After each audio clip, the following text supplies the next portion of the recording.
বলো আমি তোমার যত্ন করছি কিনা। কি হলো বলো। আপনি বড় ভাইজানের সাথে এমনি কথা কইতেছেন কেন? দাঁড়ান, আমি অক্ষণই চাচিরে যা কইতেছি। আরে সেই দিনের ব্যাপার নিয়ে আপনার কাছে আমার কিছু প্রশ্ন আছে। ইরফান আমাকে বলেছে আপনি নাকি পুরো ঘটনার সাক্ষী। কথাটা শুনে আমি এত ইমপ্রেসড হয়েছি। সত্যি আপনার এত সাহস। তুমি আমাকে প্লিজ মাফ করে দাও মামা, প্লিজ। আচ্ছা আচ্ছা আচ্ছা, ঠিক আছে ঠিক আছে, আমি তোকে মাফ করে দিয়েছি। এখন তুই ঘরে যা, আমার কাজ আছে। না, কোথাও যাব না তো, আমি কোথাও যাব না। মানে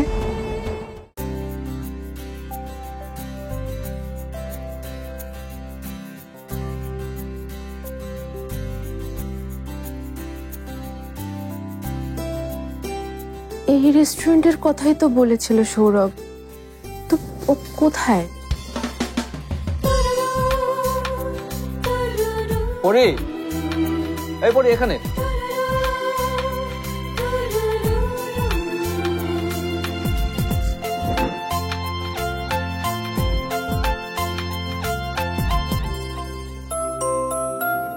কখন এলেন?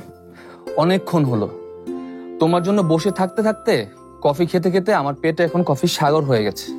তাড়াতাড়ি ফোন করো সত্যজিৎকে, আমি তো রেডি তার সাথে কথা বলার জন্য। আরে এত তাড়াহুড়োর কি আছে? এসছো, কিছুক্ষণ বসো, এক কাপ কফি খাও। ইচ্ছে করছে না একদমই। তুমি ফোনটা করো না সৌরভ। তোমার এমন চেহারা দেখলে সত্যজিৎ অর্নামেন্টসের ব্যবসা রেখে সিনেমার পরিচালকও বনে যেতে পারে।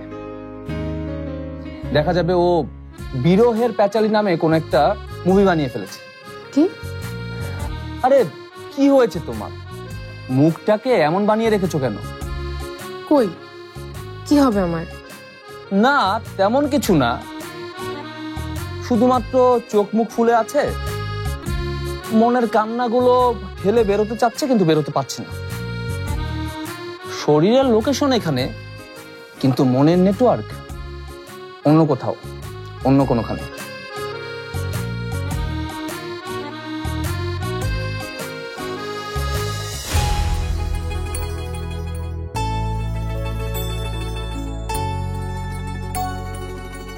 শোনো মেয়ে, মন দিয়ে শোনো। আগামী গড়ার সময় এখনই। আমরা আছি আপনাদের পাশে। Smart laptop, shaping the future. যে কারণেই মন খারাপ হোক সেটা ঝেড়ে ফেলো। আমাদের জীবনের দুঃখ কষ্টগুলো হেমন্তের শিশিরের মতো, টুপ করে গাছের পাতায় ঘাসের ডগায় পড়বে, আবার দেখো সূর্যের আলো পড়তেই সেগুলো হাওয়ায় মিলিয়ে যাবে। এই অল্প সময়ের মন খারাপগুলোকে পাত্তা দিয়ে বর্তমানের গুরুত্বপূর্ণ সময়গুলোকে নষ্ট করতে নেই। আমাকে রবীন্দ্রনাথের নাতনি ডাকো আর কবিতা করো তুমি নিজে।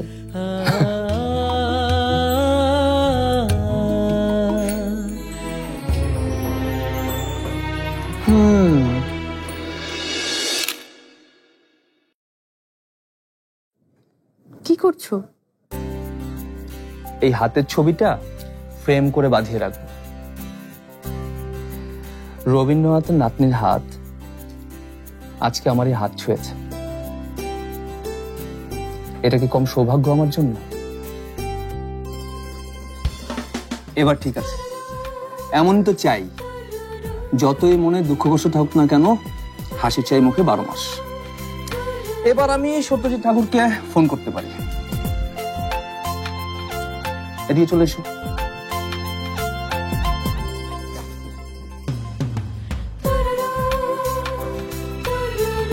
কি সৌভাগ্য, কি সৌভাগ্য আমার, দেখেছো? হ্যাঁ,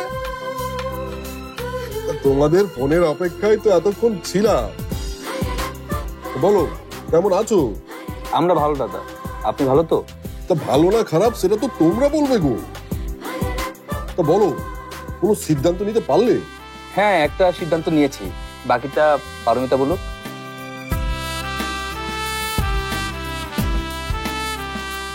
দাদা আসলে আমরা ভেবেছি, মানে আমি ভেবেছি আপনার প্রস্তাবে আমি রাজি। আপনাকে 5টা ডিজাইনই আমি তৈরি করে দিতে পারবো। ডিজাইন না বাবু,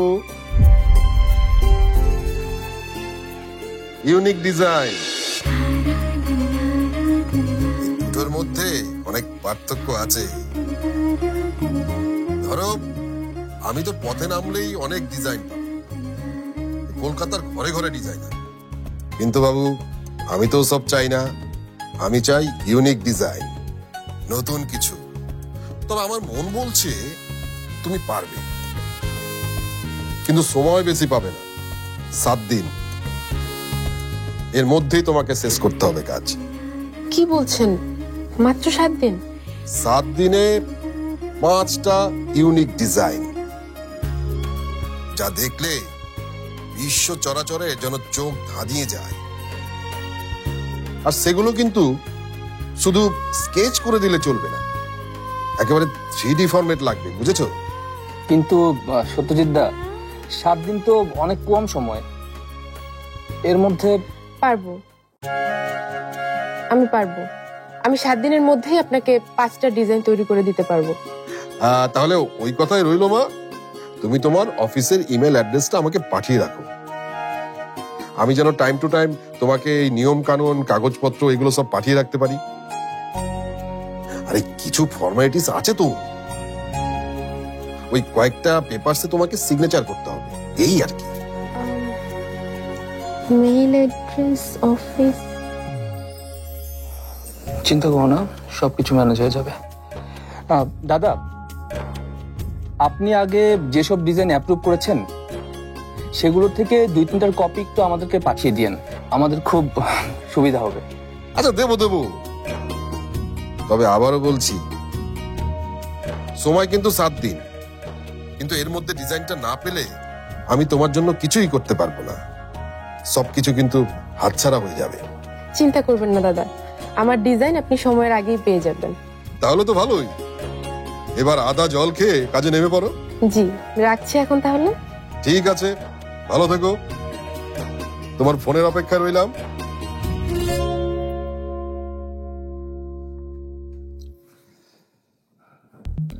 বলে তো দিলে 7 দিনের মধ্যে কাজ শেষ করে ফেলবে। এত অল্প সময়ের মধ্যে এরকম ইউনিক 5টি ডিজাইন কিভাবে করবে তুমি? এটা করা কি এত সহজ? তাও আবার লোকাল মার্কেটের জন্য না, গ্লোবাল মার্কেটের জন্য। এরকম 5টি ডিজাইনের জন্য হাজার হাজার স্কেচ করতে হবে, বিভিন্ন ভেরিয়েশনে ক্রস ম্যাচ করতে হবে, রিসার্চ করতে হবে, সেখান থেকে 5টি ডিজাইন সিলেক্ট করে সেগুলোকে আবার 3D ফরম্যাটে নিতে হবে। মুখের কথা না কিন্তু রবীন্দ্রনাথের নাতনি। মানে এত কাজ তুমি একা কিভাবে করবে? একা করব তোমাকে কে বললো? মানে কি করতে কি চাইছো তুমি? তোমার প্ল্যানটা কি? গ্লোবাল মার্কেটে নজর কাটতে হলে আমাদের ইউনিক ডিজাইন শুধু না, আমাদের লোকালি স্ট্রং কিছু করতে হবে। কারণ কে না জানে, আমরা যত বেশি লোকাল হতে পারবো, গ্লোবালি তত বেশি হতে পারবো ইউনিক। আমাদের প্রতিদিনের সাধারণ বিষয়গুলোকেই আমরা যদি ডিজাইনে ফুটিয়ে তুলতে পারি, সেটাই হবে অসাধারণ। আর আমরা নিশ্চয়ই সেটা করতে পারবো। আমরা? হ্যাঁ, আমরা। ট্রেডিশনাল গয়নায় নিখুঁত দক্ষতা, ডিজাইনে বন, পাহাড়, প্রকৃতির ছোঁয়া আর দেশের আদি ঐতিহ্যকে গয়নার মাধ্যমে নিখুঁতভাবে ফুটিয়ে তুলতে পারে একজনই, নিঝুম মাকি। তার সাথে আমার ফোনে কথা বলা হয়ে গেছে, সে খুব দ্রুতই আমাদের সাথে জয়েন করছে। বাহ, তাই নাকি? তাহলে তো ভালোই। আর মডার্ন ডিজাইন, এলিগেন্ট লুক আর গয়নার ডিজাইনে ক্লাস আর লাক্সারি ফিউশন ঘটাতে পারে আর কেউ না, Tanima Kabir. Last but not the least, চোখ বন্ধ করেও যে চোখের নিমিষে এঁকে ফেলতে পারে যে কোনো ডিজাইন, ডিজাইনের সৌন্দর্যে যোগ করতে পারে নতুন মাত্রা, the one and only Sourav Hasan. আমি তো কিছুই বুঝতে পারছি না, কাহিনীটা কি পারমিতা? তুমি কিন্তু এখনো পর্যন্ত তোমার প্ল্যানটাই আমার সাথে শেয়ার করোনি।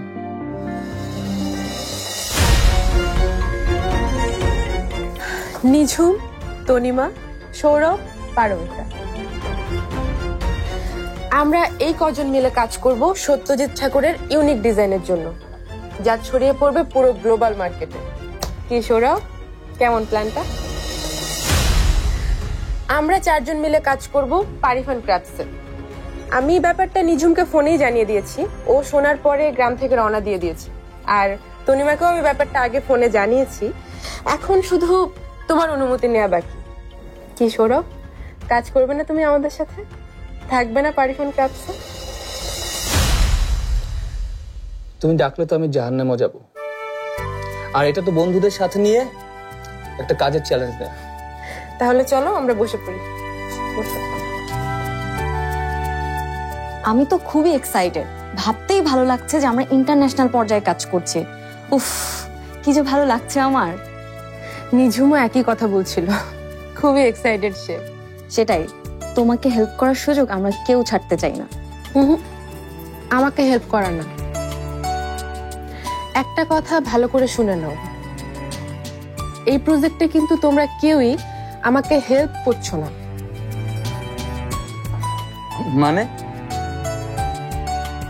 মানে হলো, আমি চাই তোমরা তিনজন পারিফান ক্রাফটসের স্টেক হোল্ডার হও, মানে এই কোম্পানির মালিক হও। সত্যি? শুরুতে হয়তো আমাদের সবার একটু কষ্ট হবে, মানে ঘরের খেয়ে বনের মোষ তাড়ানোর মতো, কিন্তু আমরা যদি ইউনিক ডিজাইন করতে পারি তাহলে আমরা আরো কাজ পাবো, তখন আমরা স্বনির্ভর হয়ে উঠবো।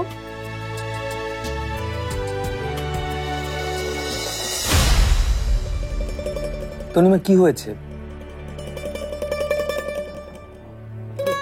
তুমি কি কাঁদছো? আমি কখনো ভাবতেই পারিনি এই শহরে আমার নিজের একটা কোম্পানি হবে, আর আমি আমার নিজের কোম্পানিতে কাজ করতে পারবো। অনেক লম্বা পথ পাড়ি দিতে হবে তনিমা, কিন্তু আমরা যদি সবাই একসাথে থাকি তাহলে এই পথ পাড়ি দেওয়া কিন্তু একদম কঠিন হবে না। আমরা যদি একসাথে কাজ করি তাহলে দেখবে আমাদের এই পারিফান একদিন পুরো দুনিয়ায় নাম করবে, করবেই। কিন্তু আমাদের প্রথম চ্যালেঞ্জটা অনেক শক্ত। আমাদের 7 দিনের মধ্যে 5টা ইউনিক ডিজাইন করতে হবে, সেজন্য আমাদের নিয়ম করে কাজ করতে হবে। এভাবে কফি শপে বসে তো আর কাজ করা যাবে না। তুমি ঠিক বলেছো, আমাদের একটা অফিস লাগবে। কিন্তু ঢাকায় তো অফিসের ভাড়া অনেক, আমরা কিভাবে? একটা ব্যবস্থা মনে হয় হয়ে যাবে, হয়েই যাবে। মনে হচ্ছে এখনো রবীন্দ্রনাথের নাতনির কোনো একটা প্ল্যান আছে, তাই না?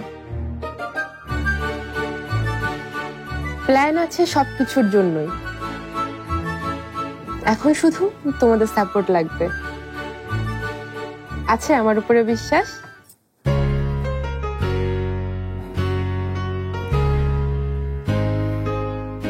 তোমার উপর আমার বিশ্বাস অন্ধের মতো পড়ি। আছি সব সময়। পারবো, আমরাই পারবো, আমরা বিশ্ব জয় করবো।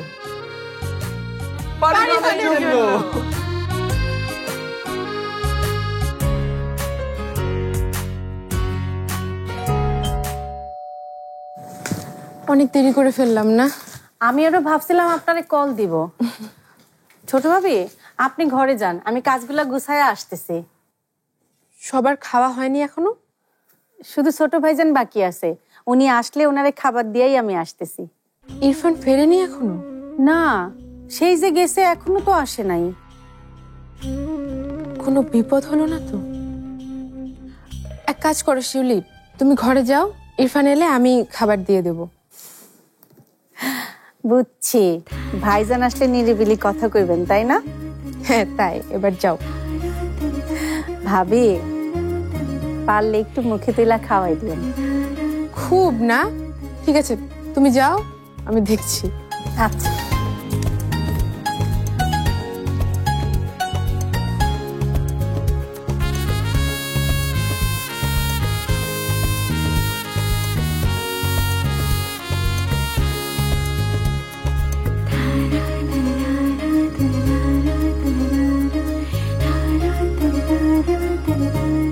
আমি জানি ইরফান, তোমাকে বুঝিয়ে বললেই তুমি বুঝবে, আমার উপর আর রাগ করে থাকতে পারবে না।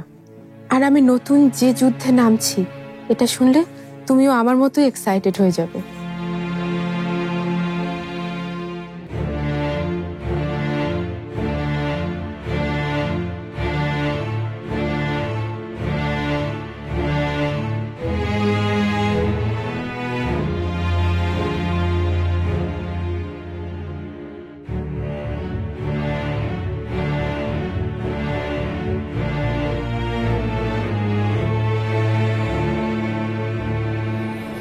কোথায় তুমি ইরফান? এখনো আসছো না কেন? তোমাকে যতক্ষণ নতুন কাজের খবরটা দিতে না পারছি ততক্ষণ যে আমার শান্তি হবে না।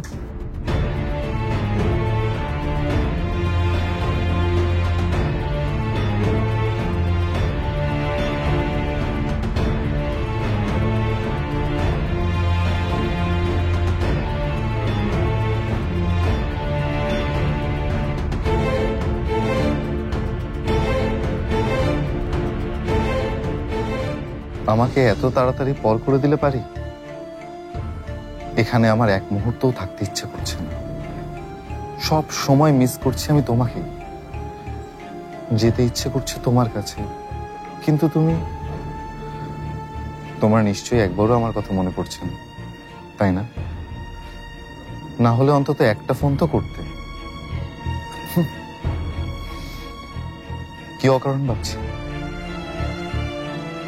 এই সময় আমাকে ফোন করে কেন তুমি সৌরভের সাথে তোমার স্পেশাল ডিনার নষ্ট করবে? এনজয় করো তুমি তোমার স্পেশাল ডিনার, পারমিতা। ফিরবো না আমি আজ বাড়িতে। আর ফিরবই বা কার জন্য? আমি না ফিরলেই কার বা কি আসে যাবে? তুমি হয়তো খোঁজ নিয়েও দেখবে না যে আমি আজ বাড়িতে আছি কি নেই। কি হলো ইরফান? হ্যাঁ, না কিছু না। তুমি ঘুমাও রিয়া, ঘুমাও তুমি।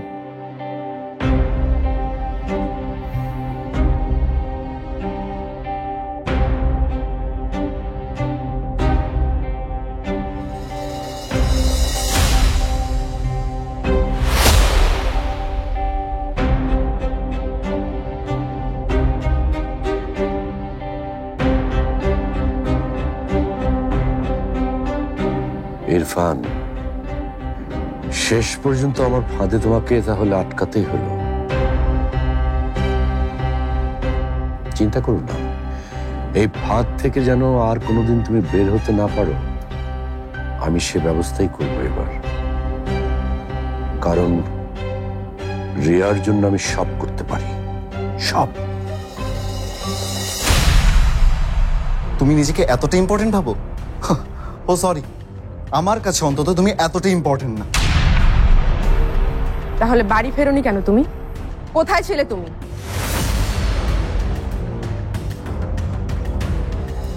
রিয়ার সাথে ছিলাম। শাহেনশা ভাই, আপনাকে তো বলেছিলাম আমাদের কি লাগবে, আপনি কি কোনো ব্যবস্থা করতে পেরেছেন? আশ্চর্য, আপনি একটা কথা বলছেন আর সেই কাজ আমি করতে পারব না, সেটা হয়েছে কোনোদিন? আরে এই জন্যই তো সবাই আমি একসাথে এই জায়গায় ডাকছি। রিয়া, আমি মানে তোমার কি সবকিছু মনে পড়ে গেছে?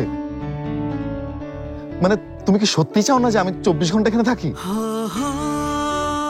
অবশ্যই চাই না, কেন চাইবো?